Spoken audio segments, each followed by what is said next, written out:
Oke, Assalamualaikum warahmatullahi wabarakatuh.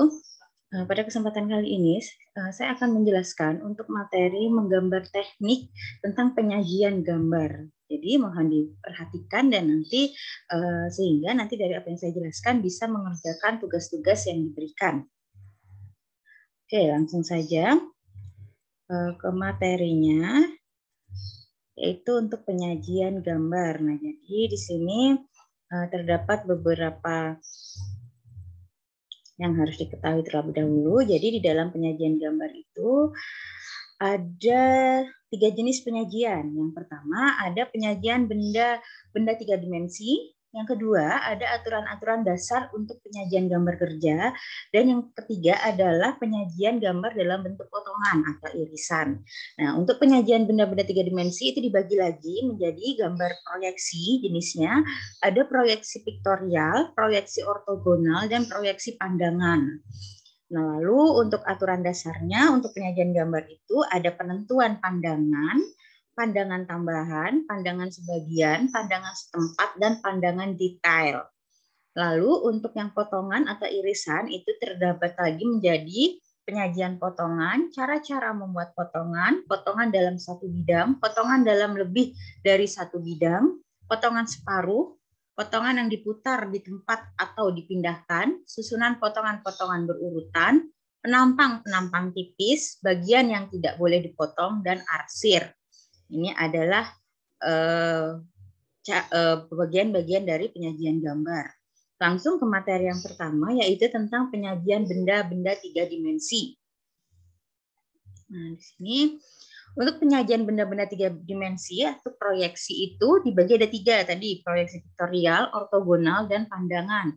Untuk proyeksi piktorial dibagi lagi menjadi proyeksi isometrik, proyeksi dimetri, proyeksi miring, dan proyeksi perspektif. Sedangkan untuk proyeksi ortogonal itu dibagi lagi menjadi proyeksi sebuah titik, proyeksi sebuah garis, dan proyeksi sebuah bidang, dan proyeksi sebuah benda. Lalu untuk proyeksi pandangan itu ada 2 jenis, yaitu ada proyeksi pandangan Eropa dan proyeksi pandangan Amerika. Yang pertama kita akan membahas tentang proyeksi piktorial. Jadi sebelumnya apa sih proyeksi itu? Nah, jadi proyeksi itu untuk mewujudkan suatu, untuk menyatakan wujud suatu benda dalam bentuk gambar. Nah, jadi kita misalnya ada sebuah baut gitu, kita akan mewujudkan dia dalam bentuk gambar atau bahasa tekniknya dengan menggunakan gambar seperti itu.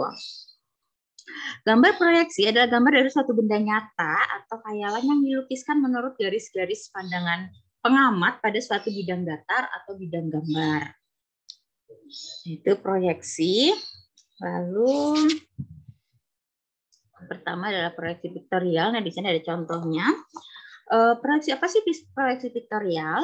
Proyeksi piktorial atau pictorial drawing adalah suatu cara menampilkan gambar benda yang mendekati bentuk dan ukuran sebenarnya secara 3 dimensi dengan pandangan tunggal. Lalu di sini gambar piktorial sering juga disebut sebagai gambar ilustrasi teknik karena sering digunakan sebagai gambar ilustrasi pada buku-buku keteknikan atau pada katalog dari produk industri mesin dan sebagainya. Tetapi di sini perlu diingat bahwa di sini ada perbedaan antara gambar piktorial ilustrasi teknik dan gambar ilustrasi teknik yang bukan piktorial. Seperti itu. Jadi di sini contohnya kalau gambar piktorial ilustrasi teknik itu digambarkan dengan goresan garis di dalam suatu bidang gambar. Di sini yang bentuknya 3 dimensi. Sedangkan kalau gambar ilustrasi teknik ini adalah seperti foto nyata gitu, benda nyatanya seperti itu.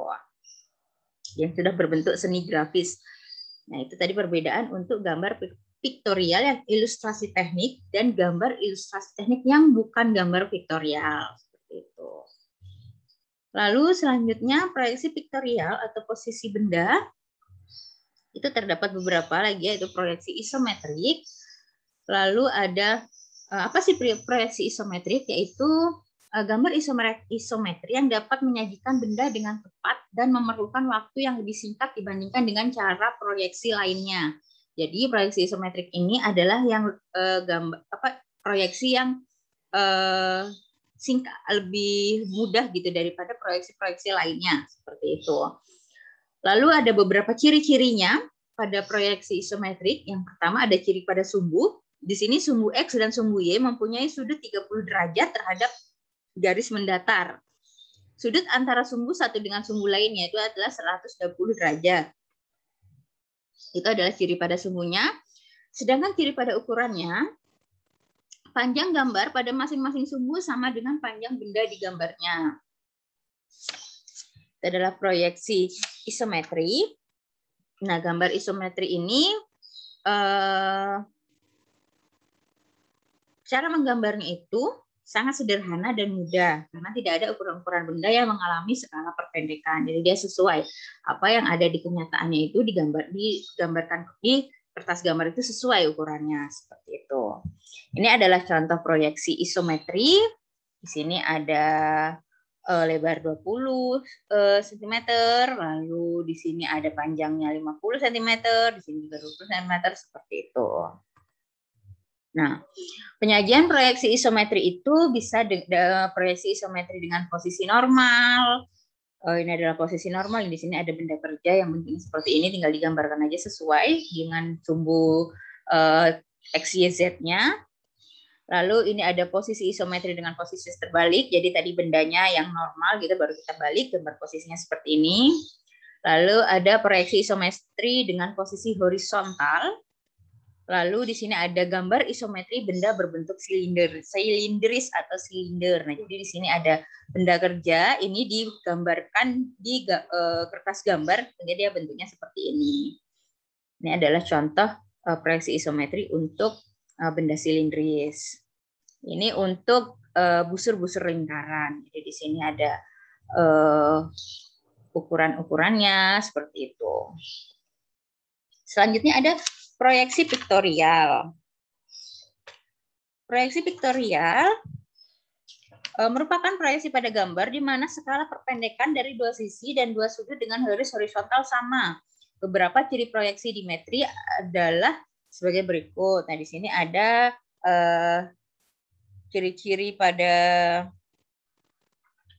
ini tadi piktorial yang dimetri, yang tadi isometri, yang ini sekarang dimetri seperti itu ya. Lalu di sini ciri pada sumbunya.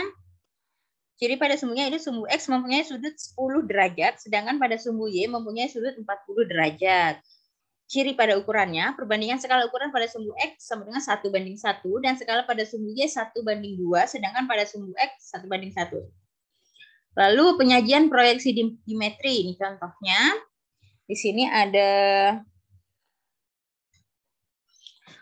suatu benda dengan ukuran pada sumbu X 40 mm, lalu pada sumbu Y-nya digambar setengahnya, yaitu 20 mm, karena tadi skalanya 1:2, seperti itu. Lalu ukuran pada sumbu Z 40 mm. 1:1. Jadi untuk X-nya 1:1, Z 1:1, dan Y-nya 1:2. Ini contoh dari gambar dimetri sebuah bantalan dengan 3 kedudukan. Jadi di sini ada proyeksi dimetri dengan 3 kedudukan. Ada posisi dari depan, ada posisi miring seperti ini, dan ada posisi duduk seperti ini. Lalu pada gambar isometri sering terdapat garis-garis yang berimpit atau bidang-bidang datar menjadi garis lurus. Kekurangan ini tidak akan terjadi pada gambar dimetri. Jadi kalau di isometri itu ada kekurangannya, yaitu ada gambar garis yang berimpit menjadi garis lurus, sedangkan kalau yang di dimetri ini itu dikurangi, kekurangan itu dihilangkan. Jadi kalau di dimetri ini gambar garis lurus itu akan terlihat seperti itu. Nah, ini adalah contohnya. Selanjutnya ada proyeksi miring. Nah, proyeksi miring ini yaitu gambar yang diperoleh dengan cara proyeksi miring disebut gambar miring, yang akan dibahas dengan cara proyeksi miring kabinet dengan sudut kedalaman 45 derajat. Contohnya untuk proyeksi miring. Selanjutnya ada perspektif 1 titik, 2 titik. Ini gambar perspektif. Proyeksi perspektif yaitu garis-garis pandangan pengamat atau garis proyeksi dipusatkan pada satu titik. Titik tersebut dianggap sebagai mata pengamat. Nah, jadi kita sebagai titiknya di sini adalah kita sebagai titik pengamatnya. Bayangan yang terbentuk pada bidang proyeksi disebut gambar perspektif. Gambar perspektif merupakan gambar piktorial yang terbaik kesan visualnya. Tetapi cara penggambarannya sangat sulit dan rumit, apalagi untuk menggambar bagian-bagian yang rumit dan kecil. Oleh karenanya, cara ini jarang sekali digunakan dalam gambar teknik mesin. Nah, jadi gambar perspektif ini adalah gambar yang paling sulit daripada gambar lainnya tadi, sehingga dia jarang sekali digunakan. Dari beberapa perspektif tadi, proyeksi tadi, situ yang sering digunakan dalam menggambar teknik adalah proyeksi isometri dan proyeksi dimetri dan proyeksi miring. Jadi ada 3 yang sering digunakan, proyeksi isometri, dimetri, dan proyeksi miring. Selanjutnya ada proyeksi ortogonal. Apa sih proyeksi ortogonal? Proyeksi ortogonal adalah tadi kalau proyeksi piktorial itu menampilkan benda secara 3 dimensi dengan pandangan tunggal, maka dalam proyeksi ortogonal benda ditampilkan secara 2 dimensi dengan beberapa pandangan. Nah, oleh karena itu proyeksi ortogonal juga sering disebut dengan proyeksi pandangan jamak atau multi-view projection. Pada proyeksi ortogonal, garis-garis proyeksinya sejajar satu sama lain dan tegak lurus terhadap bidang proyeksi. Di sini gambar proyeksi ortogonal dapat memberikan informasi yang lengkap dan tepat mengenai bentuk dan ukuran suatu benda, karena cara ini dapat menampilkan gambar hasil pandangan dari beberapa arah, yaitu dari arah depan, belakang, atas, bawah, kiri, kanan, seperti itu. Jadi dari beberapa arah itu bisa digambarkan dengan proyeksi ortogonal.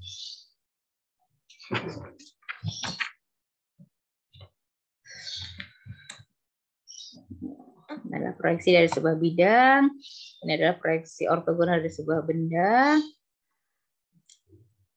Nah, lalu di sini di dalam proyeksi ortogonal ini ada yang dinamakan proyeksi kuadran atau proyeksi kuadran 1 itu ada namakan proyeksi Eropa, dan proyeksi kuadran 2 yaitu proyeksi Amerika.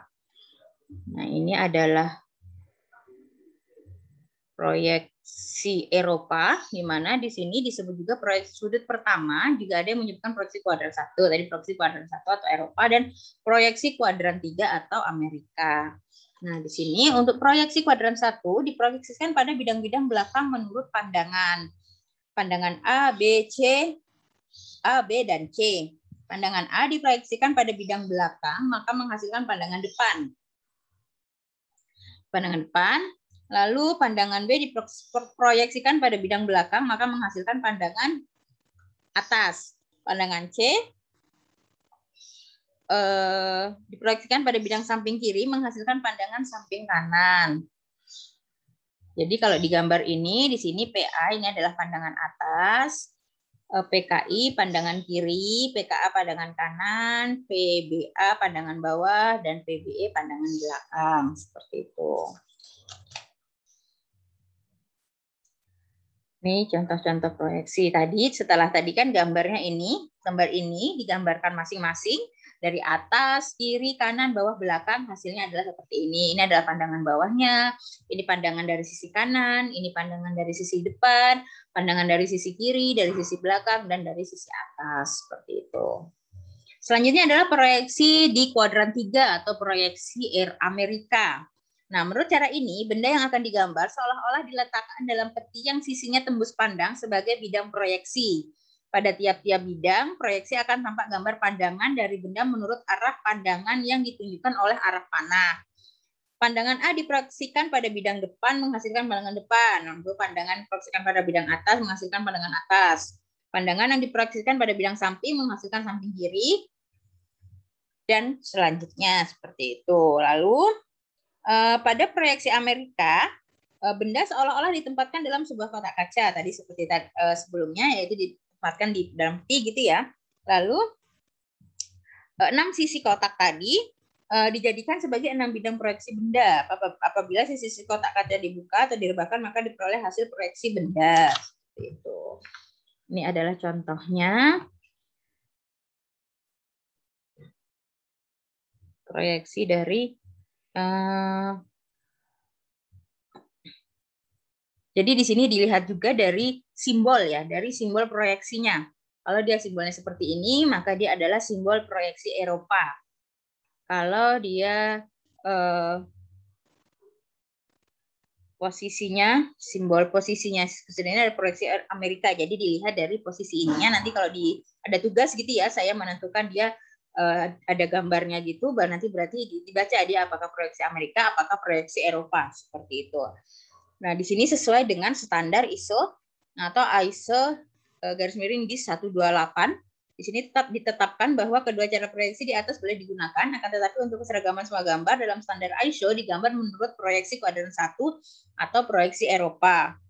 Perlu diperhatikan bahwa dua cara proyeksi di atas jangan dipakai bersamaan dalam satu gambar. Jadi dalam satu gambar itu hanya boleh ada satu proyeksi. Jika menggunakan proyeksi Amerika, ya Amerika saja. Jika menggunakan proyeksi Eropa, maka Eropa saja. Seperti itu.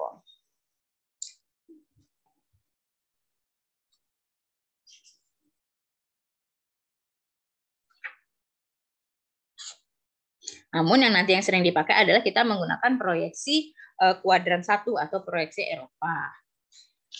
Selanjutnya di sini ada penentuan pandangan, aturan dasar penyajian gambar kerja. Di sini ada penentuan pandangan.